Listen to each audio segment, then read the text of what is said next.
Hi అండి.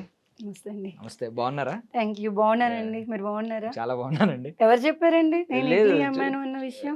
చూసాను మీ previous ఇంటర్వ్యూలో ఒకసారి మీరు ఓకే. షేర్ చేసుకున్నారు. అదే కదా, అప్పుడు నేనెప్పుడు చెప్పానా? నేను ఇక్కడ అంటే మీరు పెద్దగా ఇంటర్వ్యూలు ఇవ్వలేదు కదా! ఒక ఇంటర్వ్యూ ఇచ్చినప్పుడు చూసాను దానిలో. ఐ మీన్ రెస్పెక్ట్ పెరిగింది. చాలా రెస్పెక్ట్ పెరిగింది. Thank you so I mean much. అంటే ఊరికే సినిమా అంటే ప్యాషన్ అని చాలా మంది చెప్తూ ఉంటారు గానీ, ఐ మీన్ ఇలాంటి మాటలు గాడ్ ఒక గిఫ్ట్. రియల్ స్టోరీలు ఇలాంటివి వింటే కొంచెం ఎవరన్నా కదులుతారు. రియల్‌గా గాడ్ గిఫ్ట్ మీకు. నాకైతే. హ్మ్. హ్మ్. సీరియస్‌గా తెనాలిలో పుట్టాము. హ్మ్. తెనాలిలోనే పెరిగాము. హ్మ్. నాన్నగారు నాకు 4th ఇయర్ బేబీ అప్పుడు హ్మ్. పెరాలసిస్‌తో చనిపోయారు. నేను, అక్కే. హ్మ్. హ్మ్. Cool life. ఇద్దరం, నేను, అక్క, అమ్మ. హ్మ్. మమ్మీ చదువుకున్నారు అంటే చదువుకున్నారు కానీ అప్పటి రోజుల్లో ఇంక 90s అంటే ఇంక తెలిసిందే కదా! పెద్ద పెద్ద జాబ్స్ ఏం లేవు. ఫ్యాన్సీ షాప్‌లో వర్క్ చేసేవాళ్ళు. 8th కంప్లీట్ అయిపోయింది. 9th చదువుతున్నాము. హ్మ్. కొంచెం కష్టమవుతుంది. చదువుకుంటూనే ఇంటి దగ్గర ఏదో చిన్న ఇడ్లీ వ్యాపారం. మీరు ఇడ్లీ వ్యాపారంతో స్టార్ట్ చేశారు కానీ నా ఫీల్ హ్మ్. డైరెక్ట్‌గా అక్కడికే వెళ్ళిపోయింది నా ఫీల్ అయితే. హ్మ్. ఇడ్లీ వ్యాపారము ఇంటి దగ్గర స్టార్ట్ చేస్తే అది కూడా ఒక ఆంటీ వచ్చి, "శివ, పిల్లలు హ్మ్.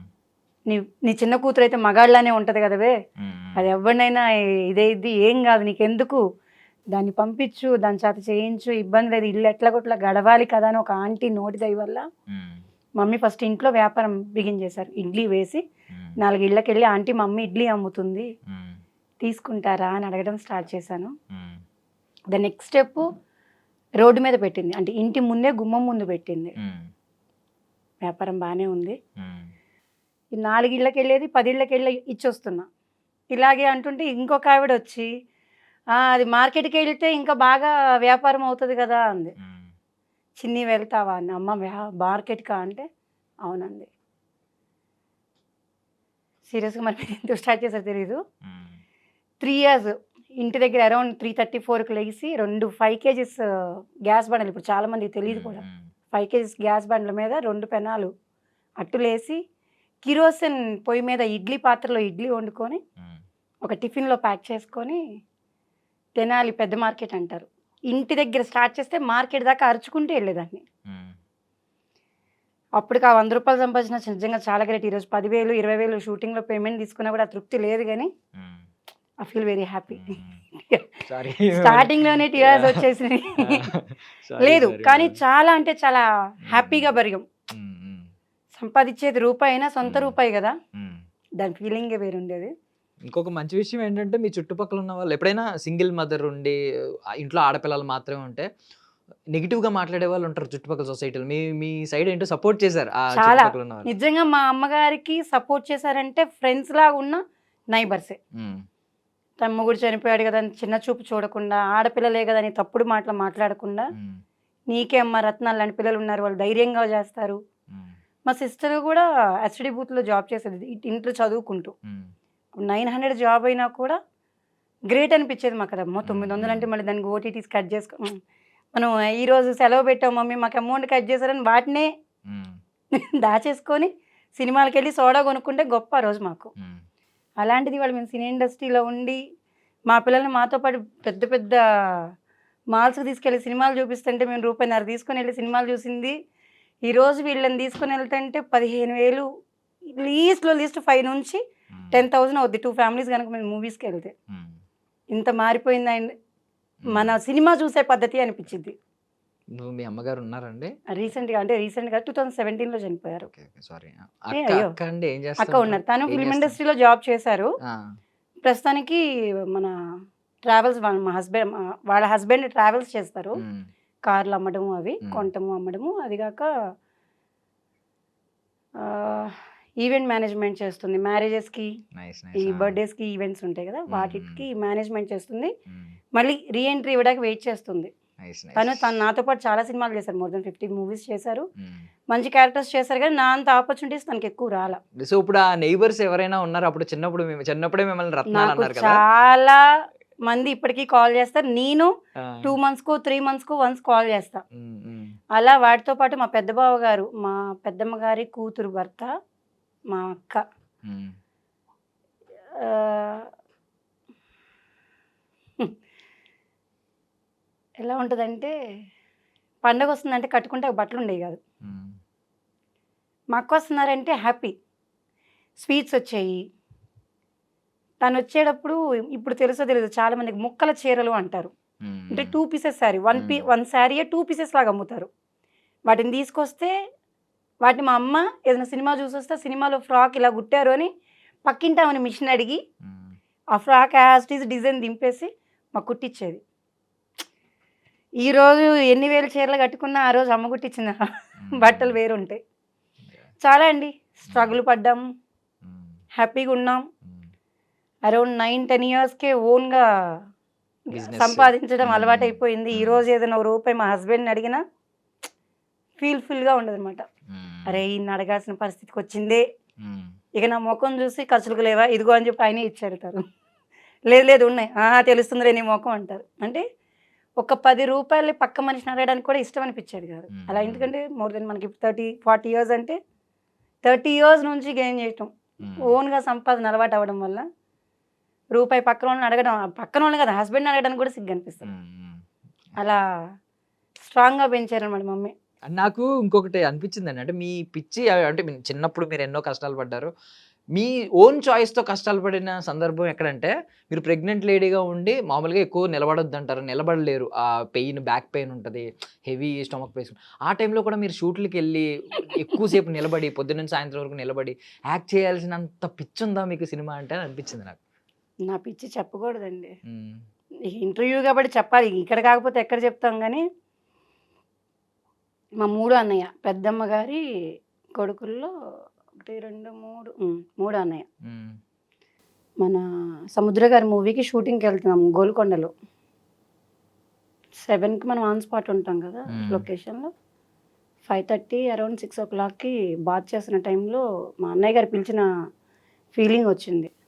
వెతికితే అరే నేనేంటి ఇక్కడ ఉన్నానో నాకేమి ఇలా అనిపించింది.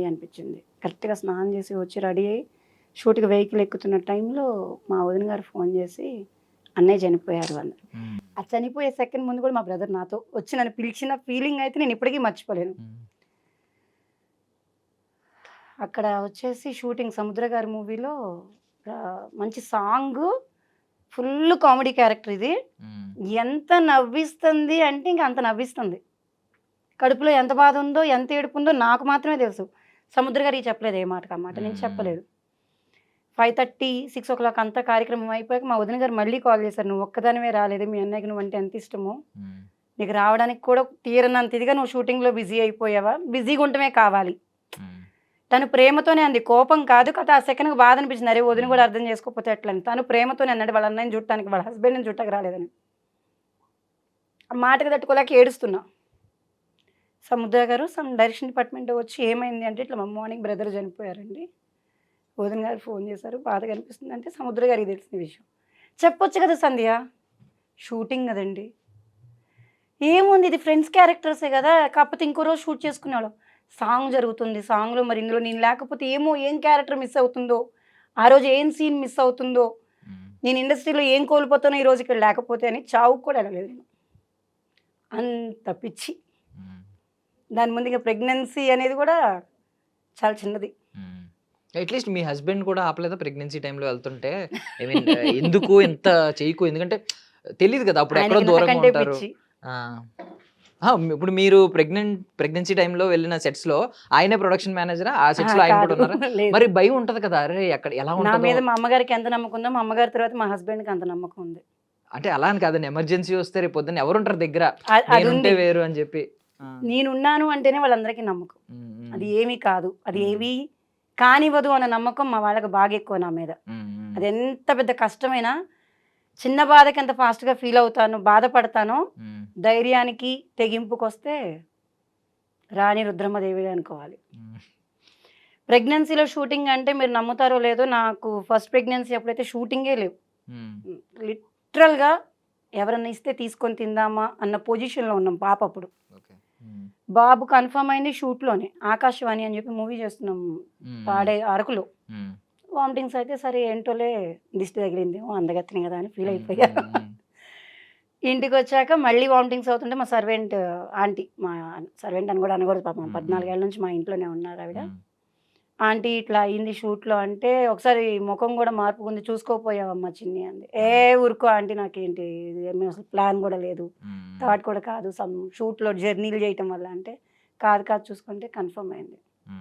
సైరా నరసింహారెడ్డి ఒప్పుకొని ఉన్నా షూటింగ్. ఓకే. ఈయన్ని అడిగా, దాని దరిదంది దీని దరిదింది, నువ్వేంగా చేసేసుకుంటావు అన్నారు అంతే, సపోర్టివ్గా. చెయ్యి మాకు అని కూడా అనలా. 5th మంత్ ప్రెగ్నెంట్తో కేరళ వెళ్ళా. 5th మంత్ ప్రెగ్నెంట్లోనే ఇంకొక మూవీ ఒకటి చేసామండి. ఫోన్ చేస్తే ప్రెగ్నెంట్తో ఉన్నానండి నేను క్యారెక్టర్ చేయాలి. మేడం, మాకు కావాల్సింది మీ ఫేస్, మీ యాక్టింగ్, మీ పర్సనాలిటీ కాదు. మీరు ఇన్కేస్ ప్రెగ్నెన్సీలో ఉన్నారంటే స్టాండింగ్ ఓవర్షన్ ఇవ్వద్దు, కూర్చొని చేద్దాం సీన్స్, నష్టం ఏంటి అని పిలిచి అదే పనిగా 2 సీన్స్ కూడా కూర్చొనే చేపించాను. నా స్టమక్ కనపడకుండా 5th మంత్ దాటాక.